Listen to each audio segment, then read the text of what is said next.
Warning, the following content may contain elements that are not suitable for some audiences. Viewer discretion is advised. Gather around the mic every Thursday night. No scripts, no plans, just a verbal fight. It's a mess of genius and a sprinkle of wit. Welcome to the chaos, we're just talking shit. Just talking shit, and we don't even care. Alright, well, never thought I'd see Josh over there twerking to the intro of the song, That's but a damn good song. here we are. I'd rather not see that. I digress. I'd rather not see that. It's a damn good song. It is catchy, I will say. When I'm like at work and I'm just doing my normal thing and I catch myself singing the damn theme song in my head, it's bad. Yeah. Alright, so how's everybody's week been? Been pretty good. I actually had some good money days this week at work, so it's been a good thing. Oh, that's good. That's always a plus. Yeah. Mine's been a lot of turmoil and fighting. Yeah, still trying to get that disability, huh? Trying to get disability. Yeah, But, well, you know. you know what? If our listeners could help, spread the awareness and Our listeners. flood, reach out. Tim Birches, Marshall Blackburn, Yeah, everybody that's, in politics, blow their stuff up. Fox News, CNN, Everybody. MSNBC, The local ABC, news stations. CBS, PBS, NPR. I don't know that PBS is really much. NYPD blew all of them. But yeah. All the initials. 100%. All right. So we'll cover more about that for sure. I'm single, but my core's engaged right now. Your core's engaged? You're Locking my core. single, but your core is engaged? Is that what you said? Yeah. What the hell does that mean? Exercise. What is- Locking my core in. But what is the fact of what are those being two things? single have How do to they do with correlate? your core? I just felt it because my core is engaged. What does that have to do with you being single? You don't. It's a pun. It's a play on Is words, it? jackasses. Is it? Yeah. Or did you just make it up? I am single, but my core is engaged Yeah, but I don't understand how those two things correlate. because you two are dumbasses. Clearly. No, I don't think Clearly. it's us. It is you. I guarantee people, our listeners, are gonna be laughing. I don't think anybody else would have made that correlation. They will when they hear it. They'll be laughing. They're Okay. like, oh. Hey, I'll be the one pointing saying, "Yeah, that was me that said it." No. We'll convince him they're laughing with him. yeah. They'll be laughing with me. All right. So, anything else anybody wants to share? What else did we have? What did we have going on this week, Kenny? If you, What, I can't- were you about to say something disparaging about my cat?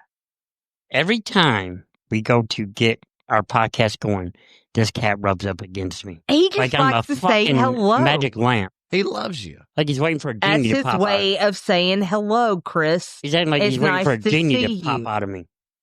You know, it'd be nice is if I could, pet your dog. You know what'd be nice? I've never seen a cat just walk outside and then just meander back in when it wants to. Yeah, Well, does that's whatever they because want to. He's majestic like a lion, and He's king of the castle. exactly.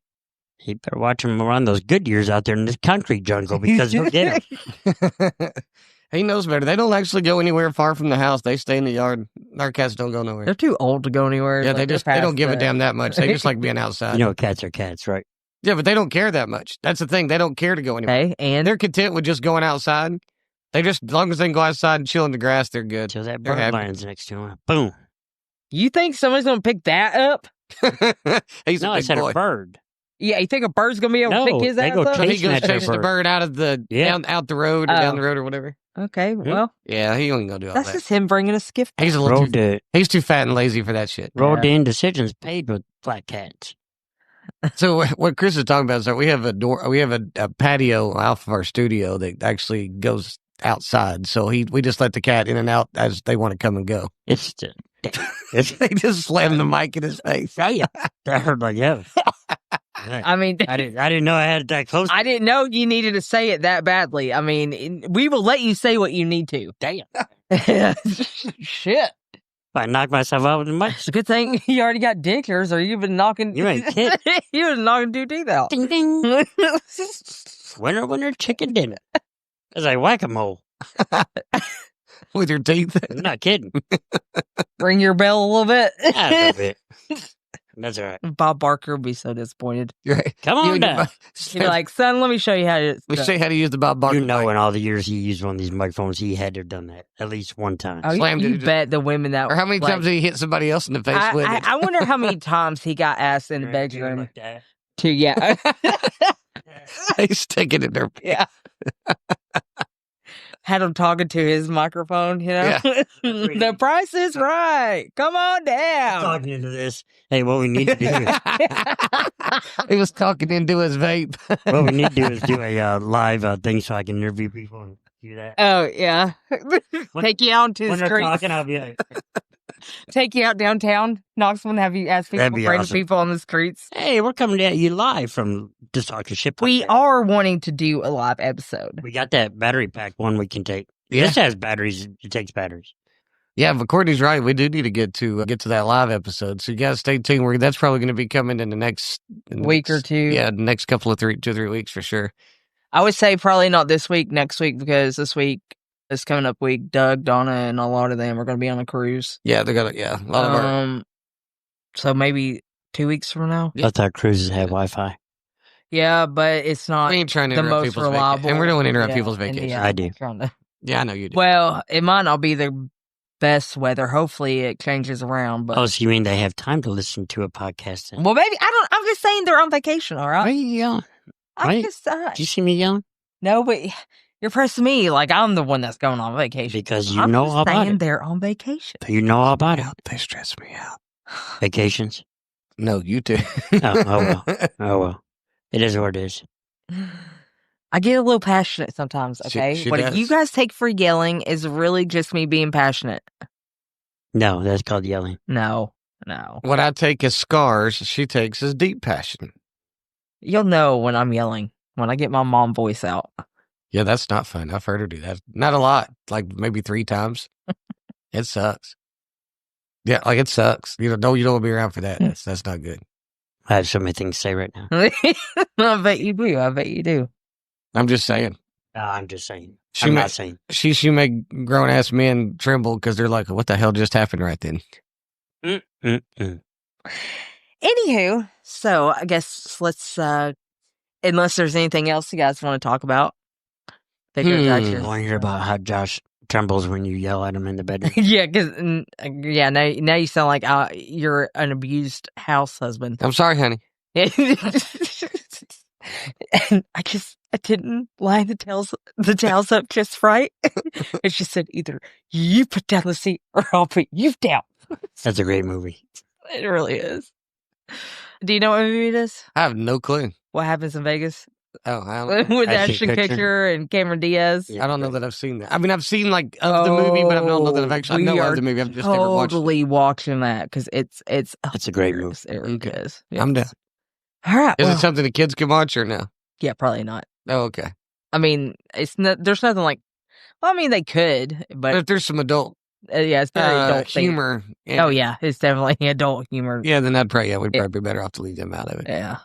Hey, old man, I like those glasses. Thank you. Yeah, there, look at you. I wish I had some readers like that when I was wearing readers. Now I got these bifocals, man. I'm telling you, that's the shit. I want to get LASIK. I want to get LASIK. Yeah, we talking to the microphone during the I podcast. get LASIK. Mhm. Man, I can see so much better. Dang. Okay. All right. Anywho, I can see clear. All right, I think, now. The rain is gone. I'm gonna get started with my segment. All right, let's roll. That's good. We're going on to folklore, fact, or fiction with Courtney. Yes. Thank you, honey.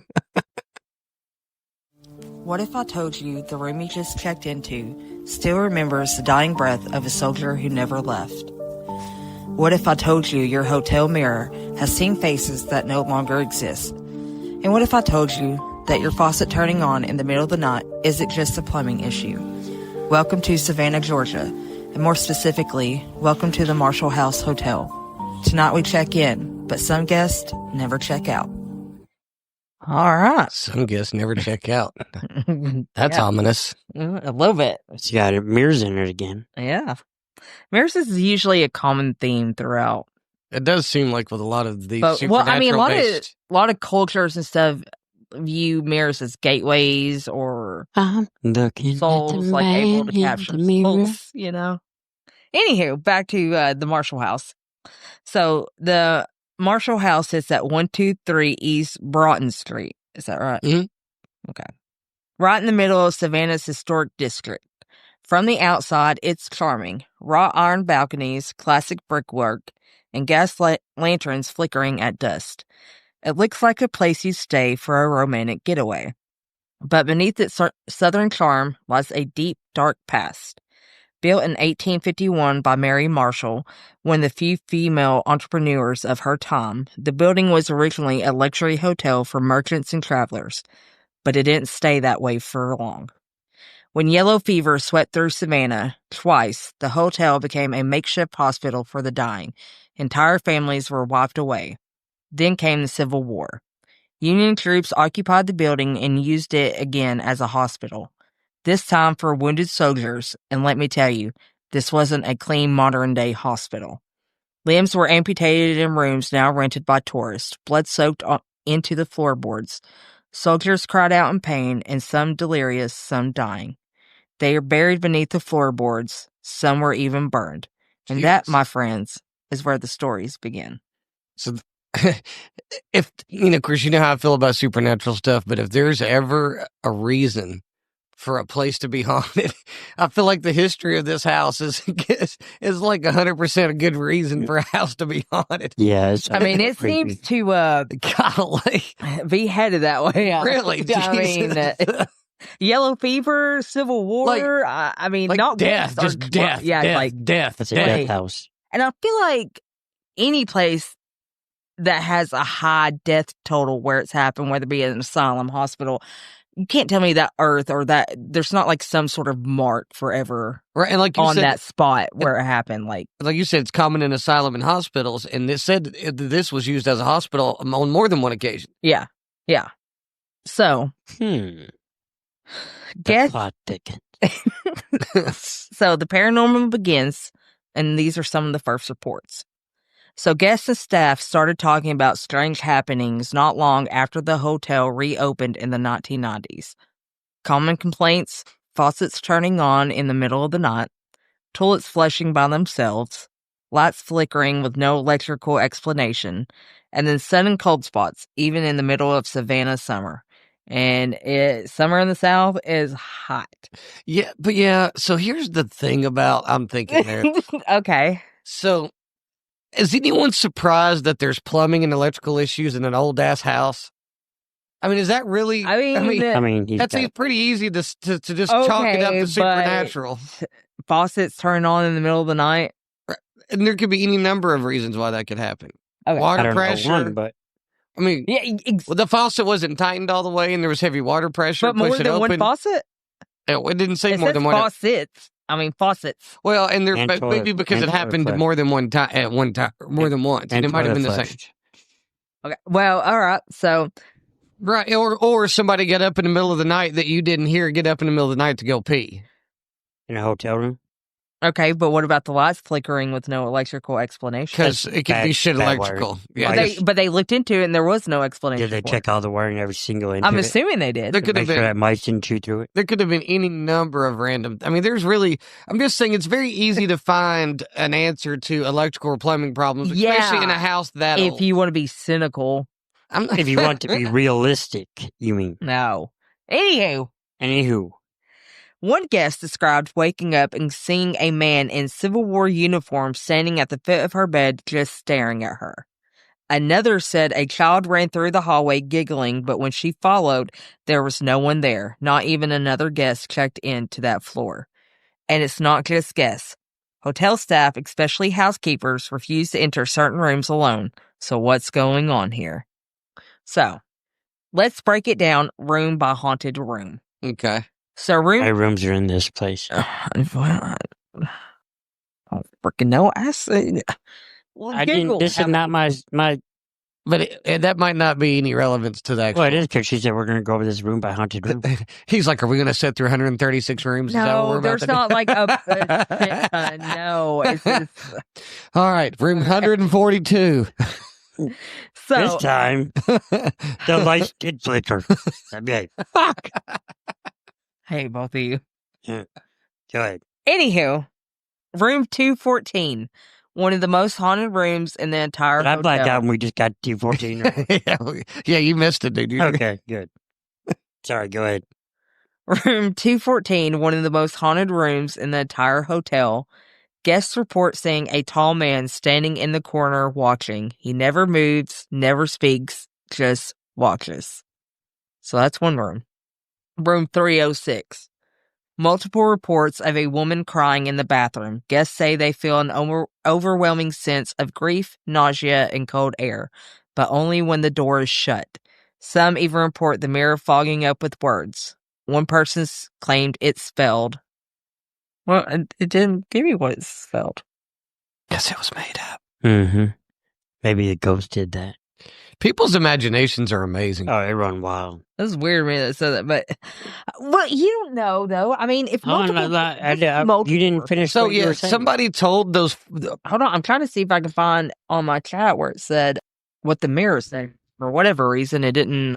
So with the whole crying in the bathroom, I do that. So all the time. somebody in a bathroom, I do that all the time. Heard. No, hear me out. Somebody in a bathroom heard their neighboring room, somebody in that bathroom crying.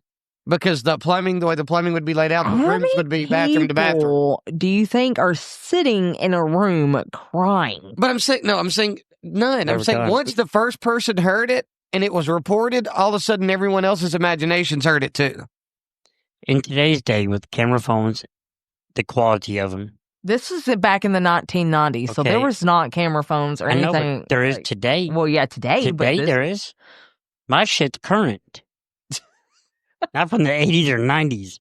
I thought we were doing this today. You were talking about. I'm just saying these are reports over the years. This talking shit has literally gone to just talking shit. But I feel like all the supernatural stuff could easily be explained away. Okay, so what the words reportedly that show up on the mirror say, "Still here." God bless it. It took a long time to I had to get find there. it. I can't believe I'm still here. Listen to this.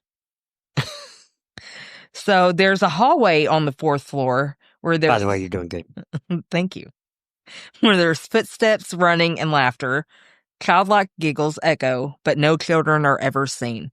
One guest claims she saw a little girl at the end of the hallway holding a doll, but when she walked closer, the girl vanished and the doll dropped to the floor.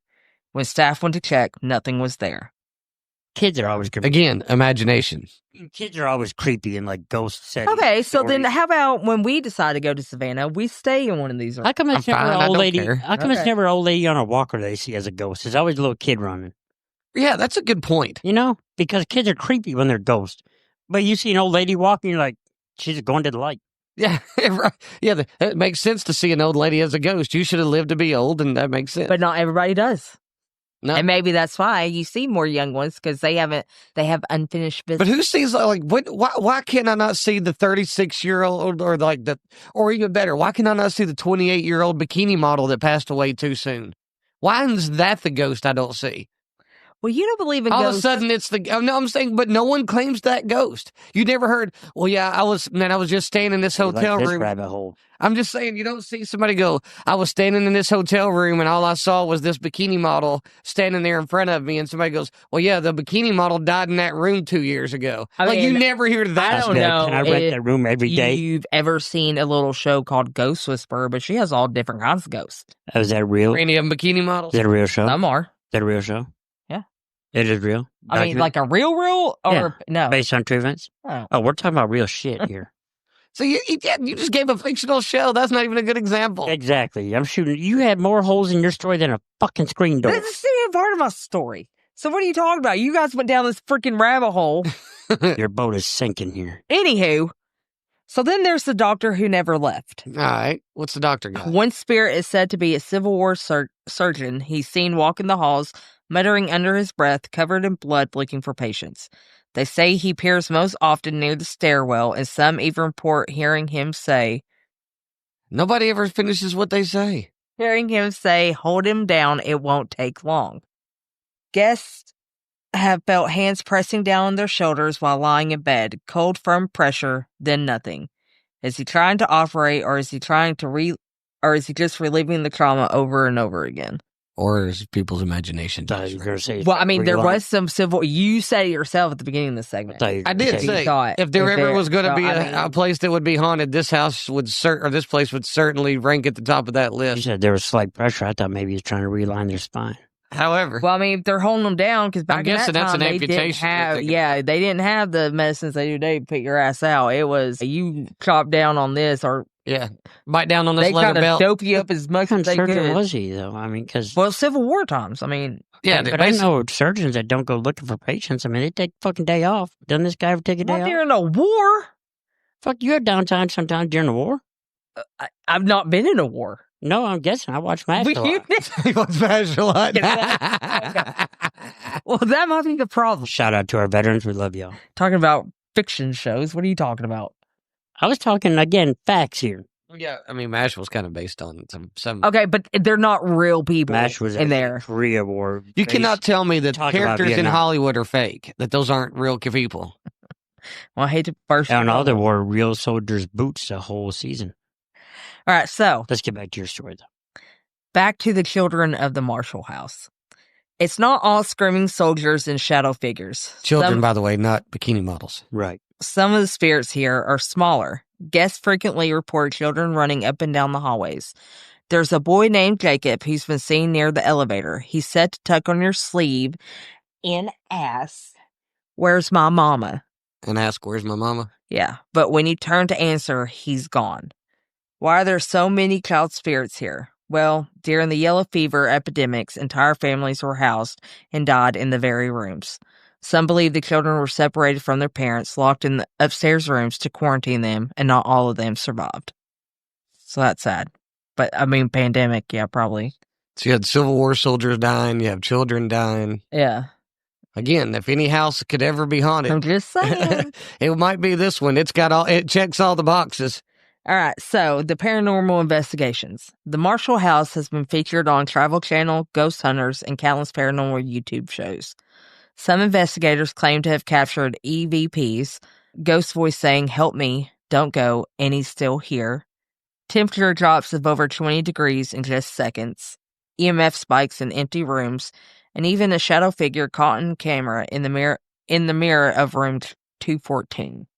One team said their equipment refused to work inside the hotel but functioned perfectly outside. Coincidence or something darker? So, I mean, that's weird if it wasn't working in the hotel, but it was working fine outside. That's one person's opinion. Well, it says one team, so there was more than one.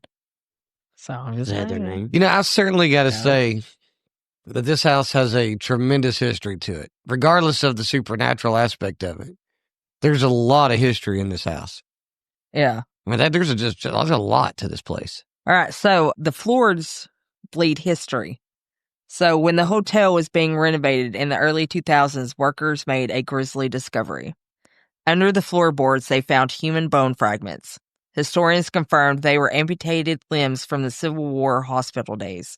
They are buried there to prevent disease from spreading. To this day, you're walking above the remains of the wounded and forgotten. So, I mean, again, there's pieces of people left there. I mean, it has all the markings. Yeah, so it checks all the boxes, for sure. Yeah. So, I mean, I'm just saying, I'm leaning more towards, How come there's not more funeral homes that are haunted? well, not a lot of people die You there. don't hear about a lot of haunted funeral homes, do you? No, you But don't. not a lot of people, but nobody dies at a funeral home. That's if you true. think It's about more just a stop. it. Yeah, like, they don't die. They're not dying in the funeral home. Well, It's just I a know, but stop. that's where all your friends come and see you. Well, yeah, and I'm sure they visit the funeral, but I mean, once you're out of the funeral home, you're either in the grave or made of ash. I mean, But supposedly spirits go where, like, they're typically trapped in a time in an area where they have no closure. Oh, see, the Bible says be absent from the body, be present with the Lord. So, but go ahead with your story. anyways, Go ahead with your story, though. so local legends and guest accounts. So let's hear some real stories from people. So one guest wrote in a review, "I went to brush my teeth, and the water in the sink turned boiling hot without touching the handle. My bathroom mirror cracked. I checked out at 2:15 a.m. Another said, "I heard someone whispering my name in my ear while I was sleeping. When I opened my eyes, no one was there, but my blanket was on the floor, folded. Staff report that room 306 is the one most often requested for haunted stays, but also the room that people check out of early without explanation. So, now you know the story. The Marshall House isn't just a hotel. It's a living museum of pain, death, and perhaps unfinished business. Its walls have absorbed trauma, its mirrors have seen grief, and its floors quite literally bury the past. Are the ghosts reals? Are they figments of suggestion or echoes of history that refuse to fade? Would you stay the night? Yes. I've slept in haunted firehouses, so yes. Or would you hear footsteps down the hall and leave your suitcase behind? No, I'd go stay there, and I would assume that whatever I heard is a creaking-ass old house. Whatever plumbing issues I run into is because it's an old-ass place. Whatever electrical issues I run into is because it's an old-ass place. It's just an old-ass place. But I think it's rich full of history, and I'd love to go check it out. And I'd definitely stay there. Oh, I'd say that. We are going to, when we go to Savannah, we're either getting Stay at least one night there? 214 or 306. All right, we'll do it. Yeah. I'm down. Yeah. Might have to pay a pretty penny for it, so we better save up for it. Right, that's okay. I think it'd be cool. I mean, like I said, you would want to go for the supernatural aspect, and I'd love to go for the historical aspect of it. Yeah. So I think it's a win-win. I'm down. So I think it's fact. I think it's haunted. I think it's a haunted hotel. What do you... I mean, do I really have to say? I know, fiction. Let me guess, fiction for Fiction. you. I mean, I think the history suggests that if there's ever any supernatural thing that's happening at any location, that certainly checks all the boxes. Although you know where I'm at with supernatural. Fiction. Fiction. All right, well, that's the end of that. Fiction. I'll play my outro, and then we'll move on. Hey, fiction. Fiction. This has been Folklore Fact or Fiction, and tonight's tale was one of Savannah's most haunted hotels. Don't forget to check the mirrors tonight, and maybe don't leave the light off. Until next time, I'm Courtney, and remember, some doors in Savannah should never be opened. Good night. That was a good segment. All right. Yeah, I thought so. There was. I nailed it, as usual. Although last week's was a little bit bumpy, so. You know what you deserve? What? A cookie. Yeah, that'd be nice. You do. Huh. You know where I would get that cookie? Where's that? At Sweet Things. Oh, yeah. I don't know if y'all know about Sweet Things. Our friend Elise has a cookie company called Sweet Things, and we got a little commercial to talk about them, so y'all check this out. All right, listen up, shit talkers. It's your boy Fat Jesus. Are y'all still paying $60 an hour for therapy? Stop it. Just stop it. Elise over at Sweet Thing has the real solution, y'all. Cookies. Yeah, cookies. Therapy you can eat, and it's cheaper. There's no copay. There's no waiting room, and there's certainly no one awkwardly crying in front of some strangers taking notes. That one bite of these bad boys, and suddenly your boss doesn't exist, your ex doesn't seem so crazy, and that bar tab you had at the Chatterbox that you regret just feels like a life experience. These sweets will heal your soul faster than Dr. Phil in a cowboy hat. So forget the shrink, grab the sugar, and call your girl Elise. Reach out to her, 262-323-1570. Or you can email her at elise.fritchie@gmail.com. elise.fritchie@gmail.com. And order yours now. It's that Sweet Thing where your problems get solved one cookie at a time. And that's just the way it is. All right. You guys wanting to do a break? Yeah, let's take a quick break. All right. We're back. Hey, we're back. Hey, They're welcome about back. to Hey, drive did me I? fucking nuts. Did I? If I don't kill them before the end of this podcast, Did I? it'll be amazing. Did I? Did I? Welcome back, y'all, to Just Talking Shit and my segment of Is AI Okay? Just saying, if y'all had one of those Sweet Thing cookies, y'all probably wouldn't have this attitude between you. I wish you had one so you were chewing on something or shut the fuck up for a second. How's that for you? Scary AI news. How's that segue? Security flaws in GPT-5. Researchers have already found that ChatGPT-5, OpenAI's latest flagship model, can be manipulated to produce instructions for building explosive devices, raising serious safety concerns for corporate and general use. Yeah. That might be a little minor setback. You know what pisses me off about that? You know what grinds our gears? What grind? What turned your crank? I sat here one day for a good 2 days, trying to do these little TikTok videos for like little mini clips of my folklore, fact or fiction segments I do on here. That's not where I thought you were going. To put on Google, and I try to get to like create it, and it kept asking me questions after questions. Like it was like no, and and then finally it gets to where the file wouldn't upload. I was like, you motherfucker! But now I can sit here and tell people how to explode things. You took. I can't get your thing figured out. Make it make sense, but it can create bombs. Yeah, hey, that's what. Just help me give me templates and stuff. That's all it's going to keep AI builds on itself, so it's going to keep asking you to fine tune it because it's wanting to see if you want to take that next step. And I did, and I did. It's an algorithm, like your and TikTok I did, does. and I was sitting there trying to be patient with it. But when it gets to that point where I finally get through the process and the file gets to me, at some point it didn't have enough information. No, it did. So tell me what happens. What happens with your file? All right. No, just tell me what happened. It said the file could not be uploaded. Right. So you need to tell it that that you're on an iPhone and that you need to format it. No, I was doing it on the computer. Then tell it what you're on. I'm on a PC. Tell it you're on a PC and tell it exactly what you format it for, whether you want it Word. Format this text, for Facebook. Whether you want a Facebook post, whether you want Instagram, whether you want TikTok, whether you want fucking ChatGPT. I'm telling y'all, I did it. You Twitter, can look over what I did. Apple.com, whether Okay. you want You know what? Google.com, whether you want Gmail.com, Okay, whether you want Yahoo.com. You know what? I will let you look over what I did, and you tell me what more I need to do. I definitely will. Okay. All right, continue. Bet. Oh, look at him catching up with the kids' terms. Yeah, see? Bet. Got the riz. That's a risk. Hey, mass-produced AI chips, a looming power surge. OpenAI. You know you didn't use that, right? The Riz. I know I didn't. It's the charisma. It's like flirting with somebody or something like that. No, it's charisma. I have charisma. Yeah, I think that's what it means. I think it means charisma. No, it means like flirting. No, like I was working with a dude at the liquor store. He asked his niece, and that's what she said. It's like basically. Oh, well, then that makes it fact. No, that's talking about eating. That's that's who's using it nowadays. Is kids her No, that's age. talking about eating. We have children that would know. I'm talking about eating. All right, you're right. I don't know nothing. Mass-produced AI chips, a looming power surge. OpenAI is preparing to mass-produce its own AI chips with Broadcom, aiming to reduce reliance on NVIDIA and support models like GPT-5. The plan could double their compute fleet, but it also signals a potential arms race in AI hardware. What does that mean, double its compute fleet? OpenAI is preparing to mass-produce its own AI chips, so it is going to... Are the chips is what they're calling the fleet? Yeah, they're going to double that because it's able to create... Remember I talked about AI as soon as it starts being able to order its own supplies and shit? Yeah.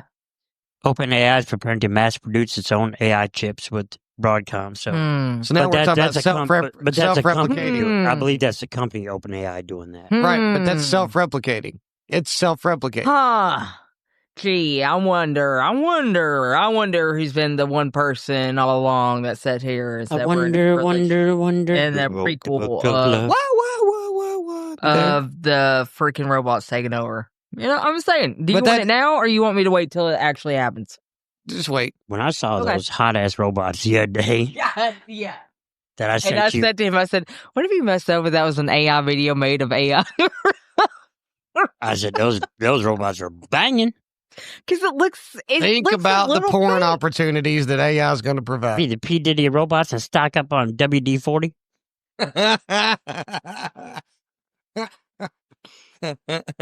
AI-powered gambling agent. Sorry, that made me chuckle. Just say, AI-powered gambling agents. A recent episode of Wired's D-Witty. Uncanny D-Witty. D-Wired D-Witty. God bless America. Okay, sorry. Restart that because I'm sorry. That's awesome. I was trying to think too. For a comeback. I was like, how can I pronounce that? Because you said PDD. I was like, but we can't go with that. And I was like, D-Witty. I mean, that's about the only. I mean, D-W. You know. You fucking so fast on sparks. Okay, sorry. Move on. Let's start that over. A recent episode of Wired's Uncanny Valley podcast exposes how AI is venturing into online gambling, offering betting tips and even placing bets autonomously via crypto systems. Success How do I claims get are in on that? success claims are rampant, but verification is lacking, and ethical concerns are skyrocketing. How So do I AI 's how do I gonna- cash in on this right No, now no, no. before? I think you're missing the point. AI is going to literally start buying us. We're going to be the new cattle. I'm not for sale, man. I Yeah, told y'all this is going to AI is happen. going to start. They're going to use money with each other to start buying us. You're gonna have a Yeah, but what I'm hearing is right now they're helping us out. So how can I cash in on that so I can be rich and wealthy enough to buy my way out of being part of the cattle? That's a valid point. Yeah, y'all think That's I'm a valid- dumb. Y'all think I'm dumb. buy stock in energy. I don't think you're dumb, honey. Stock in energy. Stock and energy. That is not how you do that. No, you need the AI to become your friend right now and be like, "Hey, feed me the gambling." But bit AI so I needs can- energy. I will give it the energy right now. You got a fucking energy crystal? You're sitting on? Maybe, Like a fucking golden egg? maybe. You don't know what I got. Mm-mm-mm. AI takes jobs because we made them dumb. They make us dumb. Futuristic Tom Goodwin skewers corporate over-reliance on What'd you automation. just call me? I said, AI takes jobs because we made them dumb. Futuristic Tom Goodwin skewers corporate over-reliance on automation, arguing that if AI does take jobs, it's because we made our jobs really stupid. He likens the AI frenzy to teenage sex. Everyone's talking about it, and no one knows what to do next. I don't know that I agree with that. I don't know how we're making our job stupid because, like, Because we're relying upon AI in our we jobs. really are. I mean, we're not even having to write our own songs anymore. AI Every- does it for us. Well, even with my freaking work, it's a freaking. Here's the part where I'm not concerned. Like right now, AI is of benefit, right? And I've talked about where I've said if AI becomes self-preservant, then that becomes the problem. Here's where I'm concerned: is what happens when AI eliminates 20% of the workforce? What happens to those 20%? What do they do? You know, here's Like, how do they pay bills? Here What is what I. Here's all I have to say. Robots, bald-headed Here's bitch. all I have to say. that and the road to hell is paved with good intentions. Or sexy robots. Everything Posing starts as out as hitchhikers. a good intention idea, but it always very rarely stays true. that way. Have you seen how these So robots are? people always manipulate shit and Yeah, that's use it selfishly. yeah. Have you seen how hot these robots are? I've seen the video, which looks very AI made. Does not and stop that blasphemy.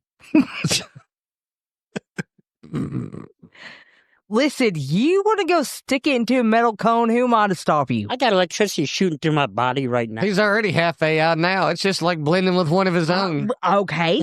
Listen, I try to say it's going to be silicone. He's the one saying it's going to be metal. Hey, you know what? I wonder if it's. We could be in trouble, honey. But to think about this. What if Chris's AI part of his body is what created this segment as a segue to try to take over, and it's going to use this podcast as a platform? Or you have a really stupid boyfriend. Well, this is There's a always really that. shitty podcast for him to use as a platform Yes. because we are not anywhere near. Or, She Take it said because all off. 6 people that listen. or Josh is very stupid. I There's mean, always that. I was just saying I'm not threatened by his robot IQ then. If this is his goal Should be. right here to dominate this podcast. I'm just saying it could be there because his inner AI may be trying to I can execute hear a it. bigger plan here. and You know what? This is just what the first phrases steps. bounce around in my head right now? Stupid is, stupid does. Okay, that's all I'm saying. There you go. I'm just saying, Chris is in it. When he fucking turns out to be Terminator, don't say I didn't say warn you. Because AI PCs are becoming mainstream by 2029, so I'll be mainstream. So Gartner forecasts that AI-enabled PCs will account for 31% of global PC shipments by the end of 2025, climbing to 55% by 2026. So, a little segue from the PC. Sorry. While enterprises lean towards x86 systems, while consumers prefer ARM, the AI hardware market is that's diversifying very rude. fast. Well, I had to finish. You didn't let me finish my I'm sorry. part on that. When did y'all ever let me finish? Did you just say that his interruption of your interruption was rude? Yeah. I'm sorry. Don't let the middle of my sentence interrupt the beginning of yours. Well, I wasn't. Obviously. Go ahead. What were you going to say? We're all ears right now. PC, I want Apple a, talks with Google. For... hey, What were you going to say? I want a MacBook, a laptop. You interrupted his entire segment to tell me to get you a laptop. No, you don't have to. I'm letting you know. You're sitting there I'll holding get an it for iPad. myself. Okay, but I want a MacBook laptop. I have a MacBook. I understand, honey. You want a laptop, but what I'm asking is, did you think in the middle of Chris's segment might have not been the most appropriate time to discuss that very conversation? He said PC, and then it. So let's just when that happens in the future. That also stands for politically correct. So when that happens in the future, let's just put that thought. Let's put that thought right back here in the back, and let's hold on to it for a minute, and let's let him finish, and then we'll discuss that off the air. Well, if I could trust myself to remember it later, then I would. But I do hope you buy a MacBook. thanks. Sorry. Apple in talks with Google for smarter Siri. Speaking of MacBooks, ahead of the iPhone 17 launch, Apple may integrate Google's Gemini AI models into Siri. You guys think I have ESP? N? No. No. I didn't say N. I said ESP. Apple may integrate Google's Gemini AI models into Siri. This could breathe new life into the assistant, but also reflects Apple's current AI struggles. So they may use Google's AI. So why is AI? Why do you think it is that Apple, and as far advanced in technology as they are, why are they struggling with AI right now? Well, Apple has lost several AI team members, and investors expect major AI updates to come later, potentially as late as 2026. So they don't have the manpower. So staffing issues are why they're behind in AI technology. Mm-hmm. Why do they have staffing issues, I wonder? That's a good question. Yeah, no, it's why I Probably asked it. poor management. Yeah, that is a good point. Poor management. That's why I asked the question. Well, That's usually what it is. if Apple only made a device that you could pick up and fucking research it. Well, this is your fucking segment, as you told Courtney earlier. Yeah. Exactly. And what you're talking about is not part of my fucking segment. Well, it was. I was trying to deep not. dive into what your subject It's matter. because Apple He's has trying to lost figure out why the AI. because investors expect major AI updates to come at the end of 2026. So they've lost several AI team members. Yeah, okay, but why? That doesn't say why they lost them. I'm guessing because AI has probably put the job market crunch on them. Yeah, probably. Probably put them out of work. So the AI team worked on the AI that put them out of business? Yeah, they did. Hey, yeah, that's how stupid they Talk are. about Stranger shooting things- yourself in the foot. Stranger things have happened. Talk about shooting yourself, but that's like asking, you know how some companies will go, hey, can you train this guy? We're going to put him in a lateral position. Here is. Wait a minute. Sorry. It's like, will you train this guy? We're going to put him in a lateral position as you. And then you train the guy and then they let you go. And you're like, oh, no, y'all just had me train my own fucking replacement. Yeah. Am I the only one that's ever been through that? That's what you're doing right now. No, okay. And I was trying to go into that, but, you shushed me pretty good. But I was saying that's What I I say. kind of wonder if, like, with my job, if that's not going to be a issue in the next 5-10 years. Do you think AI could do your job? Well, they're already trying, like with armor. Armor is technically they wanted it to. Hey, I just going to interrupt you like you did me. I ordered you a sign the other day. It says go and get. Go and get. That's what it says. Okay, go ahead. I just thought about it. But I didn't mean to interrupt So, you. hey, Like, Chris, Yeah, I Chris, hate you. So when she was talking about what she was talking about, do we think that may have been the most appropriate time to, No. to interject that statement? I'm doing the same thing to him I did to you, honey. So Thank you. See? Thank you. Okay, what? Now I can't remember what I was talking Go about. and get. go and get. I'll show you the sign. Go and get. Because I said that, you were coming into her office. the Oh, other with day. your work, we're discussing whether AI could do your job. Okay, so like armor, the way they first introduced armor was Armor's the supposed- software you use, correct? Yes. Okay. which is the new software, was supposed to code the chart itself, and we were supposed to go in and just verify it. It did not work out that way. There's a lot more. There's a lot more hiccups. Yeah, but it's constantly feeding armor. Like I'm part of what they call the ICD coder program. There's only a handful of us that do. Like when we have ICD-10 codes that don't come in correctly, we have to correctly code them, and it teaches armor to remember. So you're teaching the AI to do your job. You're essentially doing what I was just talking about. You're training AI to take over your position. now I'm kind of wondering in the next 5-10 years how that's going to look, especially because of production-wise. If they can get to a point where AI can code it and do it accurately. Did you really order that? I really did. Yes. Okay, that's definitely going on. And in my office. In your office. Well, yeah. you walked in her office the other day, and I said something. I said, tell them to get out of here. Go on. Go I on, said, go on, I'm, get. I'm sure I get in there and start just rambling on, and she's thinking that a bunch of times because she's trying to focus on. Well, that's why I said, go on, get. So, But the problem is there's like only a parameter that I can go into because of the kind of information she has. The I have to HIPAA, stay. yeah. I have to stay out of any view of private information that she has available to her. she told me she quit that job 3 weeks ago. She's like, she's not being around her. She's like, this is just the best time of my Yeah, That's I'm the just best part of sitting my there whole in the day is just office. sitting here watching Netflix. that's Yeah, a- the whole time. And then when he's in there, I'm just like, That's a screensaver. Honey, I'm trying to work. You got to go on. That's a screensaver that you walk in on right there. and then I have like conference sounds saved in my phone for when I'm on a Zoom meeting. Go on, get. No, there's low key sometimes, like, especially if he's sleeping, I won't tell him. I'm afraid he's going to come in. Like, but my camera and stuff is muted, but I have to be, my camera's on. So they can see my where eyes. I don't know you're in a meeting because I'm asleep. Yeah. And then I get up and you're like, please don't come down in the middle of my meeting. I'm like, because they're going to be able to see my eyes and they can tell that if they're watching me, I don't know how they do it. I don't know who can see. I don't know what order I am on some All people's eyes on me? computers. Like their Zoom meetings, like I can see certain people. I don't know who can see me on But there. they don't you could, for all they know, your animal pushed the door open. And, Yeah, I know. Right. But if I start talking, I'm like, hey, if I see you and I'm like, hey, no, like they know I'm obviously talking to somebody. Like I can't. Yeah. So that's the only thing. But I usually try to tell you, I'm like, hey. we just need to get a note for you to put on your door. Go on, get. But I mean, literally, so if I come downstairs and you're like in a meeting, and I see a note that says in a meeting on your office door, then I go, okay, I don't. Yeah, need to because go at in least there. once a month, I'm going to be in a meeting. Like, Right. because there's the update meeting every month. Okay, well, Yeah. we can deal with that off the air. I'm All gonna right. finish Okay. my I'm sorry. segment. We really did got down rabbit hole. Sorry. Book alert. AI could kill us all. If anyone builds it, everyone dies. You're rushing to get to that topic? It's a book alert.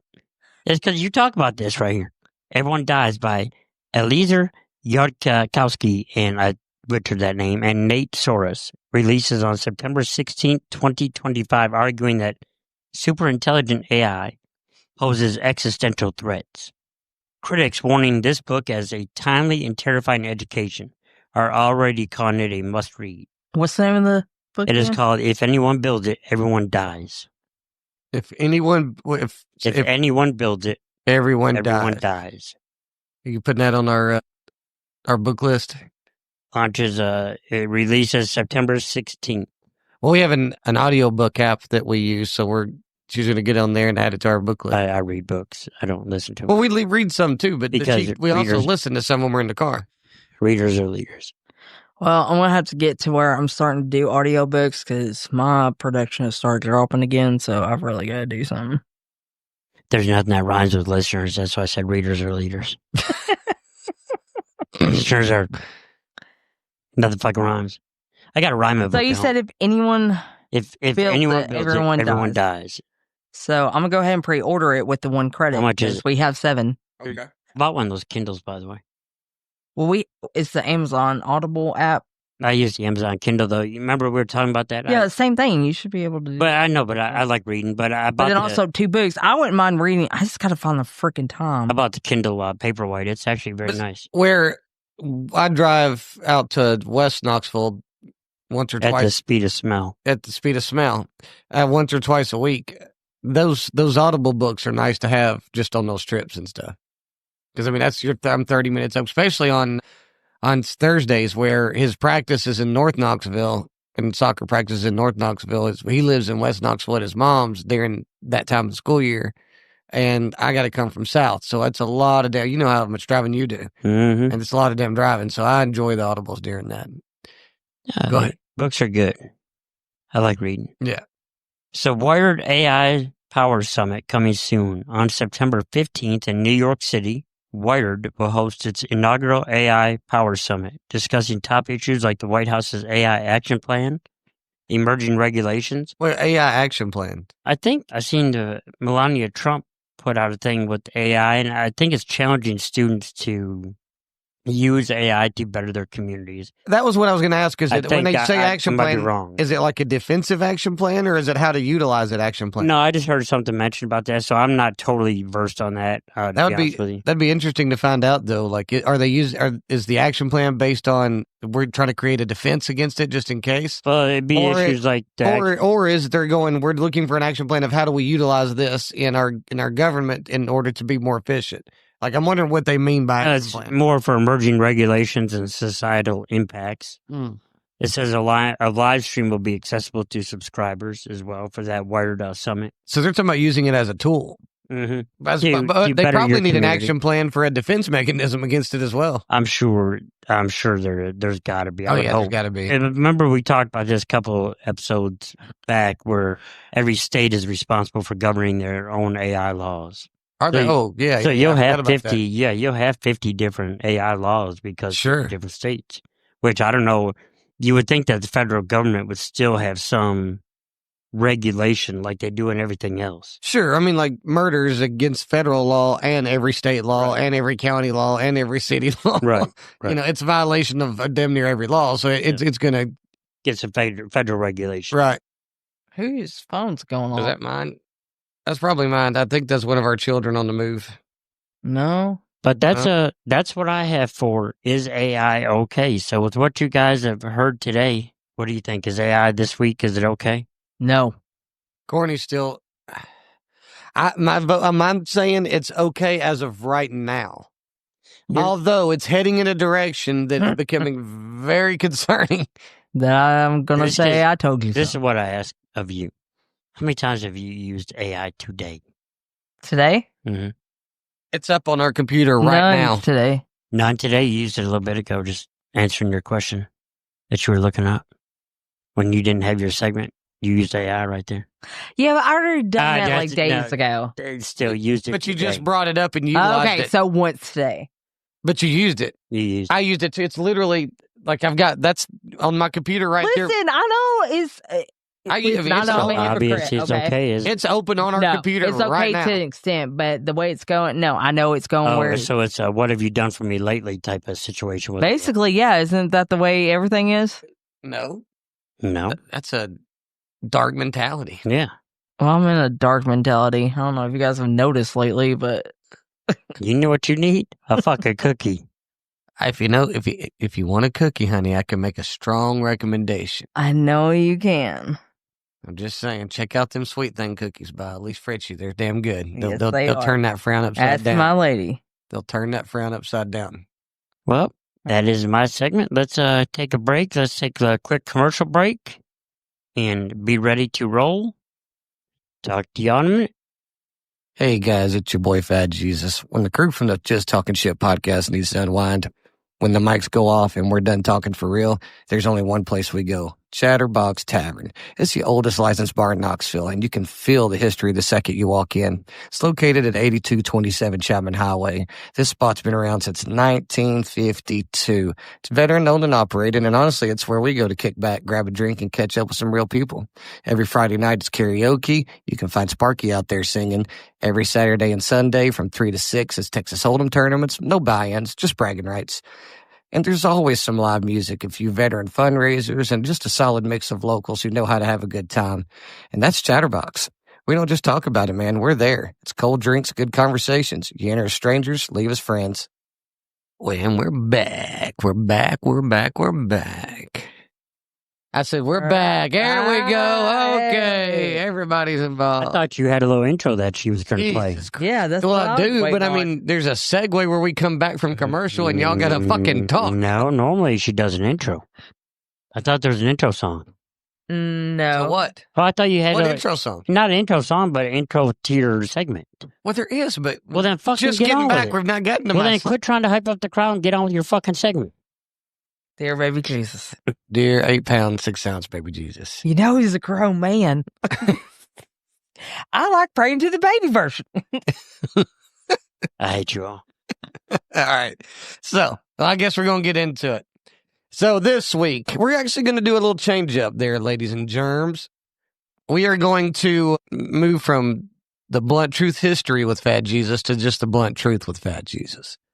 Okay. So, anyway, here's the little intro I got going on for this next segment. We're going to be talking about how weed, the Mary Jane, impacted the whole 1920s and forward moving jazz movement. Yeah. So, how basically the whole culture in jazz is centered around weed and marijuana. How it's basically the whole roots of it involves is there. So, here we go. All right, shit talkers. This week on the Blunt Truth with Fat Jesus, we're talking jazz, joints, and green notes.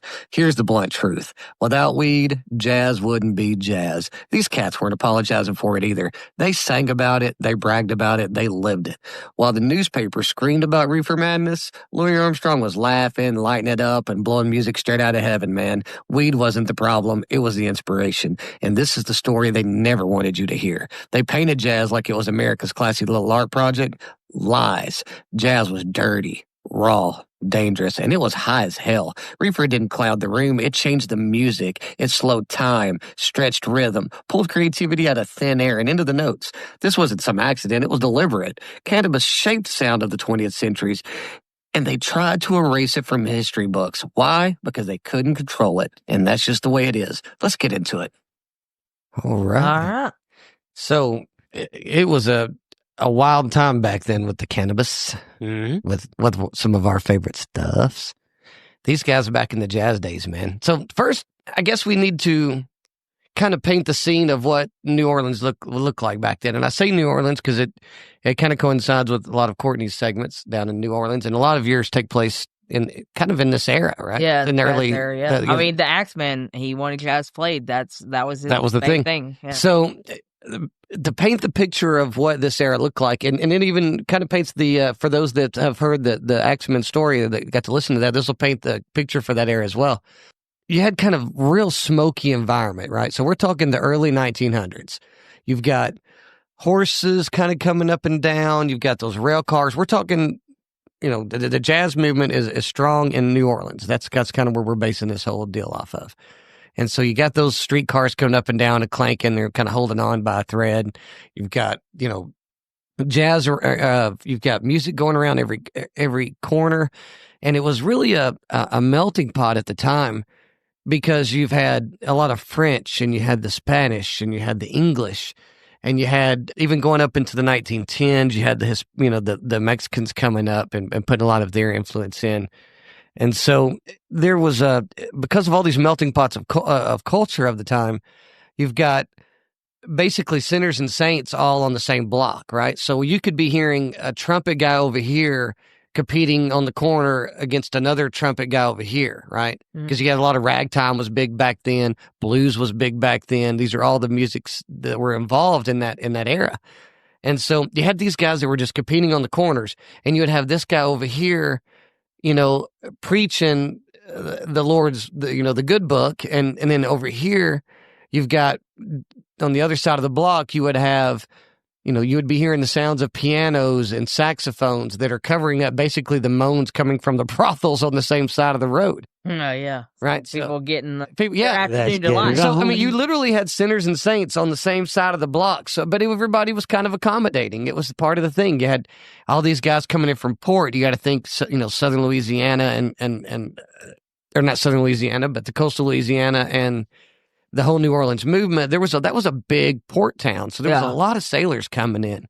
So obviously with the sailors, there a lot of seamen. A lot of seamen involved. Whole lot of seamen. So you got they're on Fridays they're hitting up the brothels, on Saturdays they're hitting up the bars, and on Sundays they're hitting up the churches. Right? I mean, that was kind of the routine back then. And it was a lot of back then, because it was a lot of, you got to think about the racist times in the setting of that time too, right? Yeah. So, I mean, you're talking early 1900s, even though... And usually a lot of the jazz musicians back then were,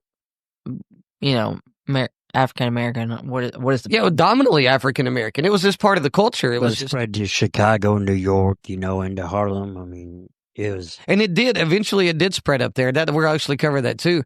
But in New Orleans at that time, it was dominantly black, but you had French influence, you still had the Spanish influence, you still had the English influence, you still had all these things.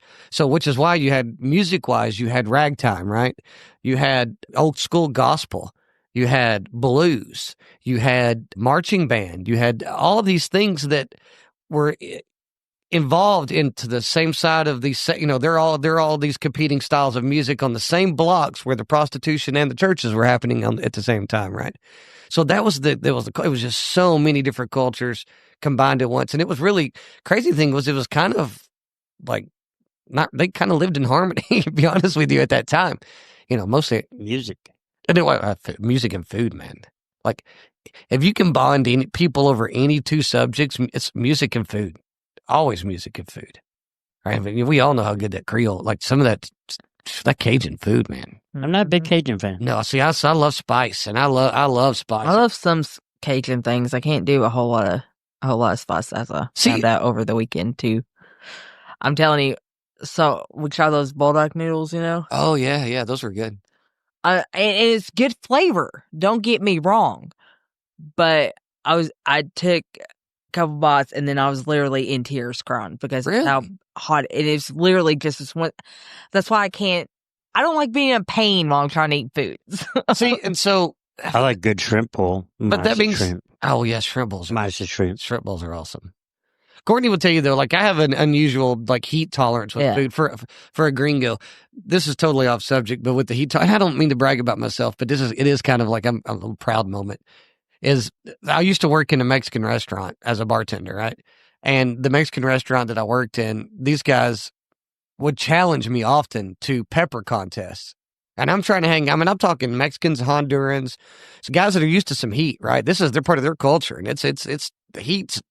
Their kids are gnawing on jalapenos as afternoon snacks after school. Right. Right. I mean, this is nothing to them. And they're like, they would always give me credit. Like, this gringo he can handle his heat. He can handle, because I just like it. I love the rush of it, the sweat.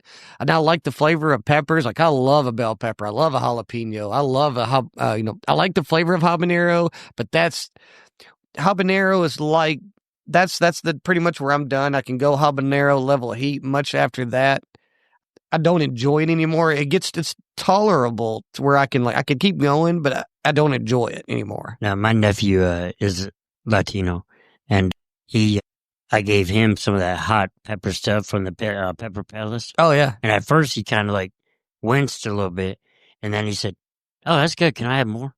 He's natural, isn't it? Yeah, I was like, man. And this is a kid that grew up around white people mostly. No, yeah, but I mean, his dad's side is Hispanic, so right. But yeah, so he's grew up around both, but so he's eating a lot of Hispanic food. Oh, okay, I got you. Okay, so he wasn't a stranger to heat. Oh no, not. Oh, I got you. Not at all. So and I love it, man. Yeah. So, but the food back then, so you got to imagine with all these different cultures there, that how great that food must have been. I mean, when I'm talking with you got French food and crew. I mean, that's basically what all that was, Yeah. So, back then your streets basically reeked of gumbo and horse shit. And, and the sounds were, preachers preaching on the corner and the trumpets blasting on this corner. And, the sound of the streetcars that were going down, clinking and clanking and binging and banging going down. And like that pretty much paints the scene for what that looked like at the time. And it's mostly working and lower middle class or poor people. And so that at that time was mostly people of color. So it was a lot of Hispanics, a lot of his black folks, and that was dominantly what was going on for the jazz movement or the music movement at the time.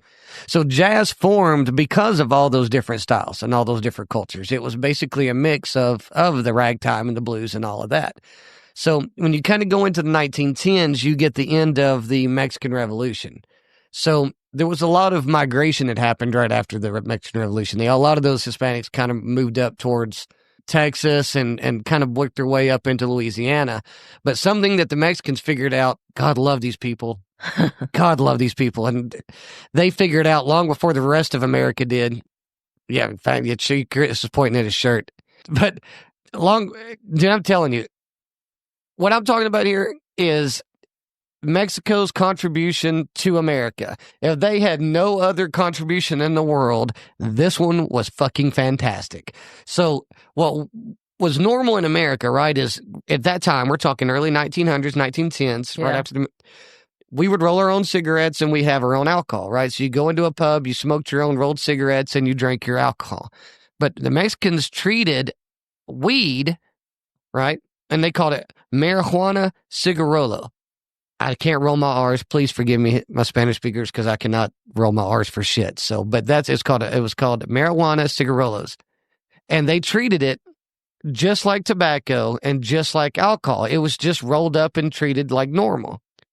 So they, after the revolution, migrating up through Texas and into Louisiana, they started introducing these marijuana cigarrolos to the jazz movement, right? Because these are also people of color who also were dealing with a lot of racism of the era. So they kind of bonded and got involved with a lot of the jazz movement, or at least started hanging out in some of these underground clubs. What did Louis Armstrong say about weed?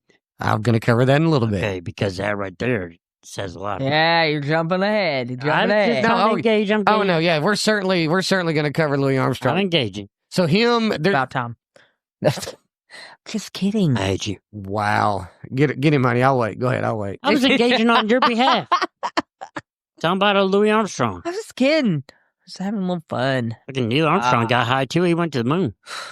Oh yeah, Louis Armstrong was.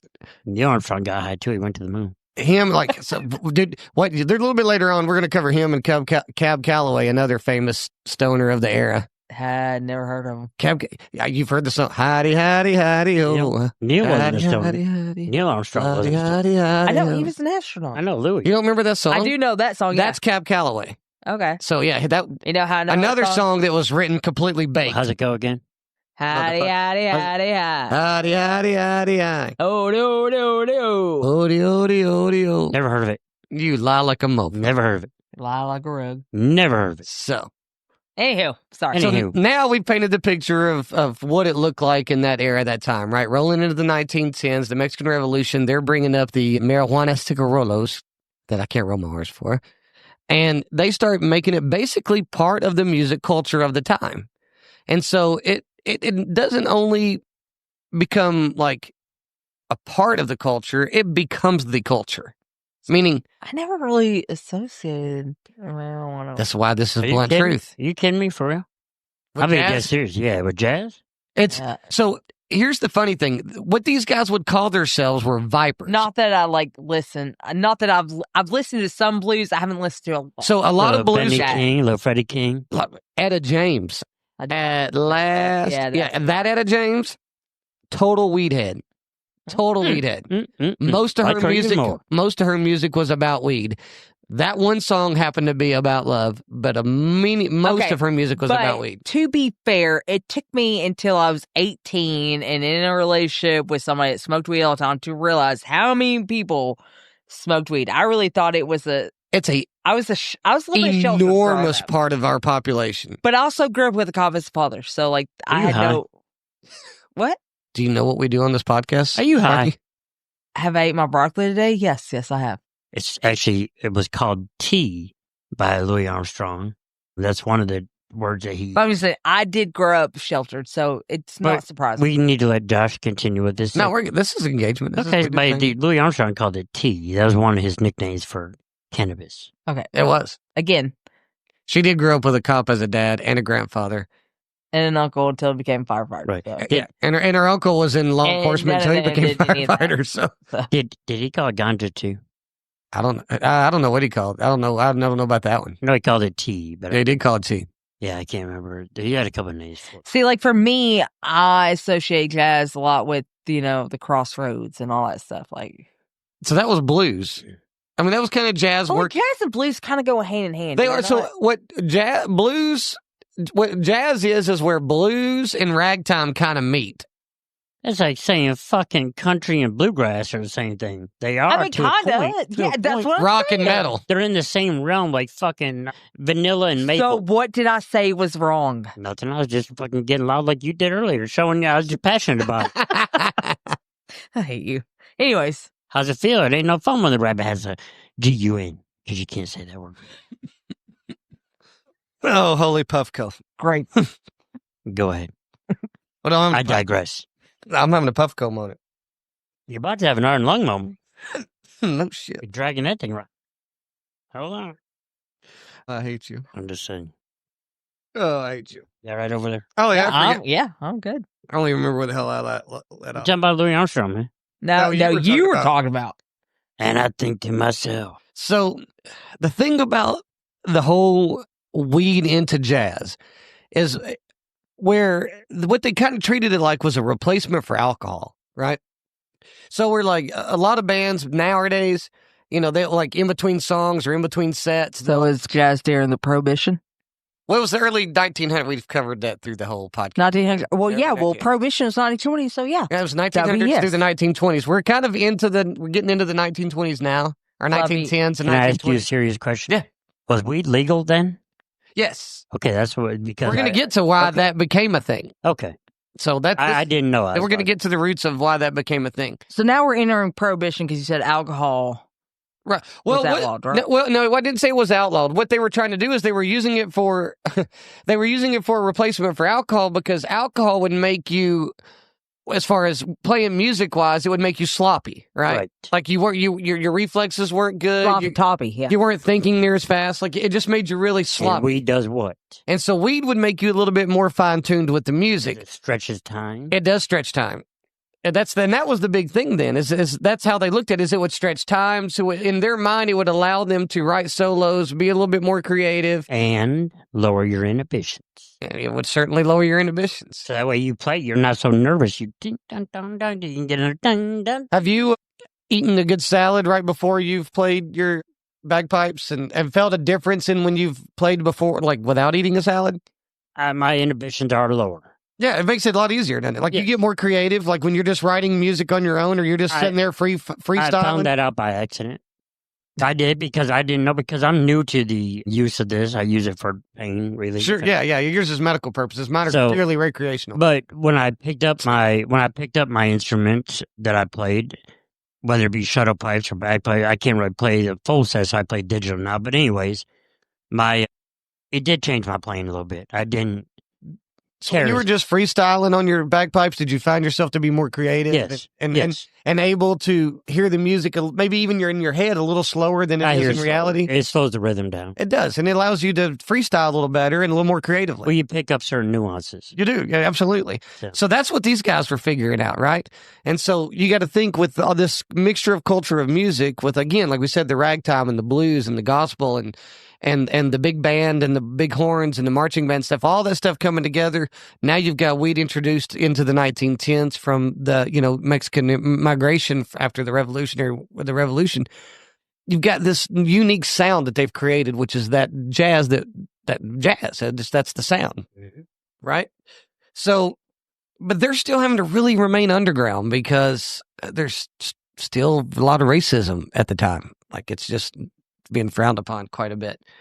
So you had this gentleman, and let me look at his name here. You had this dude named Harry Aslinger. I call him Asslicker. His name is Aslinger. Can you please, for the life of me, repeat that name? Yeah, his name is Harry Anslinger. You said Asslinger. I call him Asslicker. I thought he was Asslicker. I was like, okay. Well, when you hear the story, he's an Asslicker. Fuck that dude. But his name is Anslinger. Anslinger. Anslinger. Harry Anslinger. Yeah, Harry Anslinger. So he was head of the federal... Still doesn't help. Huh? Still doesn't help. No, still doesn't sound any better. No, yeah, but you know what? Fuck him. I'm glad he had an unfortunate name. Okay, When you hear the end of this, I'm glad for this dude. So he was a real kind of a bad racist, but he was also in charge of the Federal Bureau of Narcotics. Sideways. He was in charge of the Federal Bureau of Narcotics at the time, right? So this dude saw, and this is the true story, this dude being racist, he saw jazz as making black guys cool. And cool black guys are going to attract attractive white women. This is his mindset, right? And so he's got to figure out, how do I get rid of this whole jazz culture? Because I'm not going to have this, right? I'm not going to have... That's when Newport cigarettes came out. Go ahead. I'm not going to have, our white women, and you got to consider, this is the racist times of the early 20th century. So I'm not going to have white women being attracted to these really cool black guys because jazz was cool. I mean, it was you were considered cool when you were... Still is. It's still fucking cool. I mean, honestly, jazz is sweet. Fuck yeah. As a drummer, it intimidates me to try to play jazz. I love playing rock music. I love playing country music. I love playing all kinds of different styles. I love playing pop music. Jazz intimidates me desperately. Like, not desperately. That's not the right word. Jazz is fucking awesome. Yeah, it intimidates the shit out of me to play jazz. I like it. I really have a good time with it. And I've got some friends that are drummers that are amazing at it. But it intimidates the shit out of me to play jazz. Josh, how many genres of music have spawned off of jazz? Oh, countless. Motown. Countless. I don't know. I'm not going to say Motown was exclusively off of jazz, but it had some play into it, I would say. But so jazz, if you think about it, jazz of the time was what hip hop is now, right? It's culturally black music, right? It's culturally black music. That's what you would associate it as. And it's black music that speaks about their culture and what they're experiencing at that time. So when you go back and you listen to old jazz music, they're talking about smoking weed. They're talking about oppression. They're talking about the hardships they were dealing with at the time. Fast forward, you got hip hop starting in, I guess in the late 70s, early 80s when you had the hip hop development, and that came through. And it's the same thing. It's still black culture music, and they're still talking about the life that they're living right now and the hardships they're experiencing at the time. Right now, you don't show me now. I just wanted to finish my statement. I was going to say, did I invent hip hop? No, but I was there. But you were there? That's from that movie again. Oh, see, I don't know this movie. Man, you got to watch it. It's funny as hell. You said hip hop, that's where it went. So that's what I was trying to say. Did I invent hip hop? No, but I was there. But you were there. But yes, what you're saying is correct. And like I said, I don't think like music like Motown, the sound of Motown, came directly from jazz, but jazz had... Oh, it's a strong jazz influence. It had an influence in it. Love Motown. Absolutely. So what jazz did end up, so if you think about this... sunshine. Well, and we'll get to that. Jazz did certainly evolve. Like, it evolved into several different... Just like rock music. I mean, rock evolved into several different kinds. There's several different kinds of genre of country now. You had outlaw country, you have pop country, So you got all these different styles of country and all these different styles of rock with... I think we set the scene, right? We know where the weed came from Mexico. We're recapping right now. We came from Mexico, right? And then we had the influence of all of that. So you had that, we had Ass Liquor. Don't forget him. We had Ass Liquor. That's where it left off, was Anslinger. Ass Liquor. So Ass Liquor decides he doesn't like these cool ass dudes taking his white women. So he's like, how do we attack the jazz culture? We can't make music illegal, but what is something that's part of their culture that we can attack them? Like, what is part of their culture we can attack? Well, weed was a huge part of the culture. So going into the prohibition, they figure, hell, right now we figured that we made alcohol illegal once. Why the hell, like, we could do it to weed. So it was twofold, because not only was it going to, what he thought was crush the whole jazz scene and that culture, he was hoping it was also going to eliminate eliminate the downfall of all these industries that are supporting the government, right? So you got, if hemp becomes illegal, you're not going to have hemp paper. You're not going to have hemp clothing. You're not going to have hemp rope. You're not going to have hemp ... right? So you're not going to have all these things that this plant can provide, that all these other companies who don't want to pay to change their manufacturing style over to a hemp-based manufacturing. They want to continue with cotton, and they want to continue with trees, and they want to continue with this and that and the other. They want to continue with these resources because they're already set up for that, right? So the transition into hemp is going to cost them money. Downtime in manufacturing, the transition into the new equipment, everything. They don't want to fight all that. So there's no benefit for the government, who's getting support from all these companies and all these industries, to continue to allow hemp to be legal. So if it's a twofold, we can get rid of this whole jazz culture, and we can eliminate, the competition that are of the supporters of our government, which is these industries. And so to make it illegal for that culture basically meant they had to go underground, where they thought it was going to kill the culture. And we all know it didn't work with prohibition of alcohol either. You can't make something that the masses want illegal and think it's going to not exist, right? We all know the tighter you make control of anything that someone's doing, the more they're going to do it behind your back. We all have children. Yeah. Right? Yeah, we know how that works. You tell kids they can't do something, they're going to do it. The government tells you you can't do something, people are still smoking pot, still doing heroin, they're still got their guns, they're still going to do anything they want to do, regardless of what they're told, because you're just not going to tell people to not do something and expect them to not do it. Well, this was no different, right? They're still going on the underground and they're still smoking their weed and they're still doing these cultures. They're just doing it underground. So what they would do is they started calling themselves vipers, right? And so where that came from, and we all know this, we've all rolled that joint, lit that joint, and when you light it and you pull, what happens? It make a sizzle sound, right? That's what they called the viper. So when you would go to clubs and you would go to places and you would be like, man, yeah, this is a viper hangout. Meaning, this is where everybody who smokes weed that's in the jazz culture is hanging out. And that's what they're trying to tell you. That's a viper place. It's a viper hangout. So now, with that being said, I challenge the listeners to go back and listen or look up even the titles of old jazz songs and see how many times you see the word viper mentioned. You're going to see it a shit ton. Like a shit ton. Louis Armstrong, all these, Cab Calloway. You even hear it in Etta James. So you hear it everywhere. And so it Pretty cool. I didn't know that. yeah.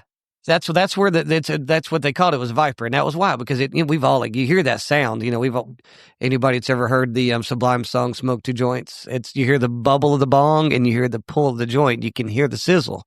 That's the sound, right? That's the sound you hear. So that became the thing. Well, because there was such a focus on Louisiana at the time to get rid of that jazz culture, jazz started spreading out. So it started moving to kind of other port towns where there was red light districts, right? You had like Chicago and New York and other places where there was bays and harbors and port towns. They started kind of moving up, right?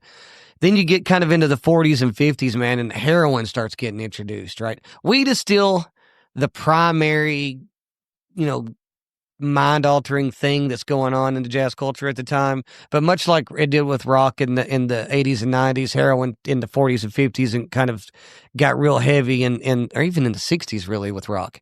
But heroin got really involved in the jazz culture, unfortunately, in the 40s and 50s, and that's kind of just where it led off. And now it's still weed. Man. The heroin's pretty much gone out of that culture, and so now the bulk of that culture is just still weed. So, long story short, past that part, weed basically you do not have modern day jazz, you do not have Motown, you do not have modern day blues, rock, you don't have all the things that are influenced by jazz without weed. Oh, okay. That's pretty good. I like that. Right? Yeah. It's literally it was the heart and foundation of jazz culture. I would say it spawns even into country music. It does now, certainly. But you got to think jazz also has that gospel influence in it. So it's a mixture of gospel, ragtime, marching band style, that big band stuff, and a little bit of blues in there. When you think about the Motown, that's basically it. You get Chris Stapleton singing. He's got a little bit of a soulful blues, jazz. Yeah. Oh, yeah. Dude's got an amazing voice. That song Fire Away is really good. That dude's got, and I'll be honest with you, I was turned away from country music for a very, very long time. There was just a lot of commercial stuff I just couldn't get into. Turned into too much pop. And I don't mind the blend of cultures. I mean, you look at stuff like Run DMC and Aerosmith getting together with Walk This Way. I mean, that was a great blend of two different different styles of music. So I don't mind a little pop in my country, or a little hip hop in my country, or a little country in my rap. I don't mind that if the song is good. I mean, if it's got a good beat, a good groove, I can sing along to it. If I find it, I can find it enjoyable. Right. But country music for a long time, I thought it lost that. Like, I wasn't finding anything. It was just like singing about how sexy tractors were and shit. Like, it was like, what really? What are we doing here? They're not. But right now, Are they not? they are kind of sexy. I thought so. Yeah, they're sexy pieces of equipment. I give them that. John Deere Green. Yeah, well, not even the color. Just I like a big heavy piece of machinery, man. As a man, it kind of makes my inner like Tim Allen go. Rah, rah, rah. That's an 80s reference or 90s reference. Sorry, I'm old. But That look you're looking right now, that is disgust. That look on your face. No, there's a mosquito. Yeah. When you start talking like that, she's like, get the fuck out. But man, like jazz it had so much impact on all all the music that we listen to now, and country being one of what I was going to say about country. So to like recently, I've seen like this growth in the last 3 or 4 years of that outlaw country kind of style coming back. I'm digging that. Mm-hmm. Like, I'm really digging a lot of these outlaw country artists right now because they're singing about some. I mean, you grew up in Detroit, but for me and Courtney, like growing up here in the mountains, I listened to outlaw in East Tennessee, a lot of what they talk about is stuff that we can relate to just because we grew up as part of the. So they're talking about real shit now. They're not going back to how sexy my tractor is. They're going back to talking about real shit. And I like, even with rap music and country both, which to me are almost the same thing. They're like opposite ends of the same thing. They both talk about the same thing, which is their cultures, their individual cultures, which is rock music doesn't talk about a culture really, but rap talks about their culture and country talks about a culture, but you don't get that with rock music. And I enjoy it all. So, but it's gotten better. Country's just gotten better, I think, over the last 3 or 4 years, man. I've really started to enjoy it. Well, you got big names like Jelly Roll. Oh, yeah. You got Chris Stapleton, Cody Johnson. Jelly Roll's another like crossover artist, pop, rock, blues, country. Like, that's great. I love that stuff. There's the thing with country music is it's all inclusive as far as it doesn't matter if you're black, white, Hispanic. It really doesn't. Yeah, you can absolutely. And it's getting back to its roots somewhat. So I like that. I listen to country growing up. I listen to a bunch of everything, but you sing a lot of country. I do. When you're doing karaoke at the Chatterbox, 8227 Chapman Highway. Sing a lot of old country. Yeah, I noticed that. Yeah, you sing the Fireman, which is great. I like. Oh yeah, that's an old school one. But I mean, it's so like fitting too. George Strait. Yeah, that's a fitting one. And you sing. What else do you sing? Sing the Grand Tour. Yeah, you sing George Jones. Yeah, you sing some George Jones. You sing the Georges. You make a George circle. Yeah, a little Aaron Neville mix in there too. Oh yeah, you do some Aaron Neville. You know what else surprises me is that our buddy Andrew, he does a lot of country too, and he's his background's all hard rock music. Yep. And heavy metal and hard rock bands, and yet he sings.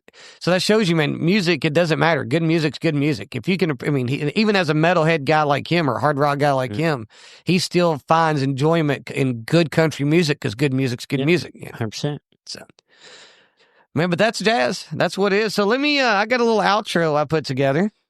Of course, I'm always going to do an intro and an outro. I waited for his intro before, remember? But it never came. It finally came. It's like, fuck. All right, well, here you go, asswipe. And that's the blunt truth. Jazz wasn't America's clean, classy little art form. No.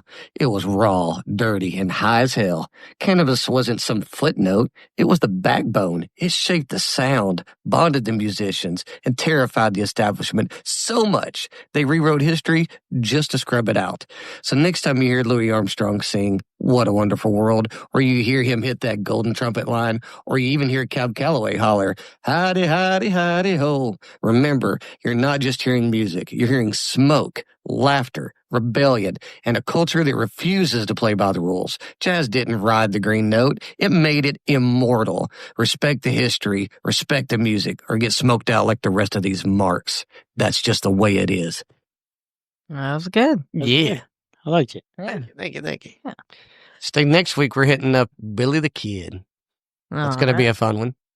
I'm not sure what I'm doing yet. I was going to ask you, what town are you taking us to next week? I don't know yet. You don't know yet? Yeah, I don't know yet. I know you got a laundry list of topics and you have to pick from them every week. Yeah, it's got to go through them. Me and her kind of both put together. We had you get so many ideas like, oh, I want to talk about this. I want to talk about this. I want to talk about that.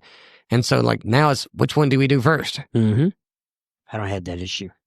No, because you got to stay on top of what's right now. No, not really. I mean, you're doing AI. Yeah, you got to stay on top of what's right now. Do you know if I'm really telling the truth? I mean, I could make all this shit up, man. Here's the deal. Anybody that listens to our podcast for facts, you're already fucked up. I could literally make all this shit up. If we did, we just believe you. I bet they had a flying car built today, man. It rolled off the assembly line. In fact, they did the first test flight when I was on the way here. I'm sorry, it hasn't really hit the mainstream news yet, but you'll see it Friday night or tomorrow. Man, you don't fucking know. I mean, you can look it up. I told you it hasn't hit the mainstream news yet. I said AI shit. I looked this shit up. Stupid. That's all I got to do. Baffling with bullshit. Mm-hmm. Can't treat. Yeah, my grandfather used to say that about being in sales. Can't treat him with intellect, baffling with bullshit. Mm-hmm. Dazzling with brilliance or baffling with bullshit. That's another saying, yeah. That's no. Well, this was a fun one. We had some good stories, good times. Yeah. All right. Well. Well, so normally this is where we would do our shout outs, guys, but there are so many of you these days, and we really appreciate that. We can't even tell you how much we appreciate that. So they can't hear your head nod there, Sparky. Well, we appreciate it. Yeah, we do. We do. Thank you, guys. He's sitting there nodding yes in agreement. I'm like, they can't hear your head nod. No. But yeah, we do really appreciate it, guys. Thank you so much. There's just so many of you. We can't do the individual shout outs anymore, unfortunately. And not one of you really stand out to me, so. And wow. So, and Drew just talking shit fast. And Drew just, yeah. But we do really appreciate it. Like I said, there's just so many of you guys. And the fact that there are so many of you that we can't do individuals says a whole lot. We really appreciate that, guys. Thank you so much. Thank you. Thank you, guys. Yep. Well, All right, see you guys. next week. See y'all next week. Love y'all. Bye.